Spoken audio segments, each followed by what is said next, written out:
Bonjour l'œil de la santé, moi c'est Geoffrey, président et cofondateur de Quit. Donc chez Quit, on crée des solutions pour lutter contre les troubles addictifs.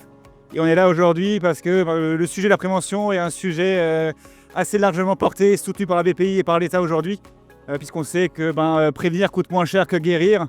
Et donc aujourd'hui, je vais déjà participer à la table ronde pour présenter un futur partenariat avec un gros assureur français, qui permettra à plus de 10 millions de Français de bénéficier de Quit gratuitement. Donc c'est une belle nouvelle.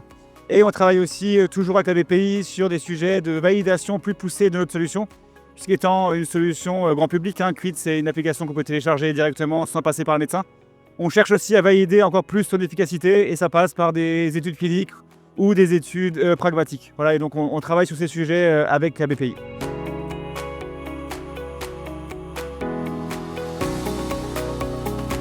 Ce qui manque aujourd'hui pour faire avancer encore plus la prévention en France, c'est clairement des business models valides et valables sur le modèle de la prévention. Puisque le curatif c'est simple, quelqu'un est malade, il paye, il est soigné. La prévention, on paye et la personne on espère qu'elle est toujours malade. Donc comment est-ce qu'on quantifie ça? Et on a très peu d'acteurs aujourd'hui réellement intéressés par financer la prévention, alors qu'on sait qu'un euro investi en prévention en rapporte 3, il faudrait que le modèle de santé s'inverse totalement pour passer d'un modèle prédictif à un préventif à un modèle curatif si on voulait réduire les coûts de santé. Et pourtant aujourd'hui, personne n'est prêt.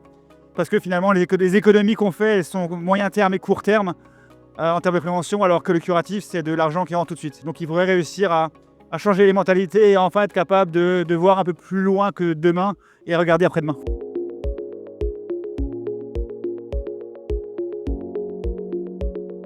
Quand on regarde un peu ce qui se fait à l'étranger, ce qui se fait ailleurs, par exemple, il y a des modèles beaucoup plus pérennes et efficaces en termes de prévention. Par exemple, il y a ce qui est forfait santé. Vous allez prendre une zone géographique, ça existe en Suisse, ça existe au Portugal ou en Espagne. Donc vous prenez des zones géographiques de centaines de milliers d'habitants et vous allez avoir un agent de santé qui va recevoir chaque année un montant fixe pour s'occuper de toute la santé de cette population. Et si les gens, moins ils sont malades, plus ils gagnent d'argent. Et donc on est dans un vrai modèle préventif où le fait de ne pas tomber malade est valorisé.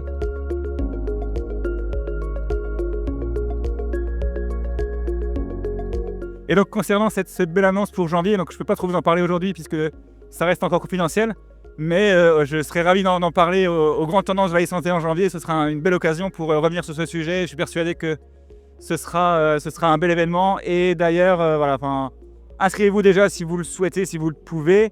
Nous, on y sera et on s'y revoit avec plaisir.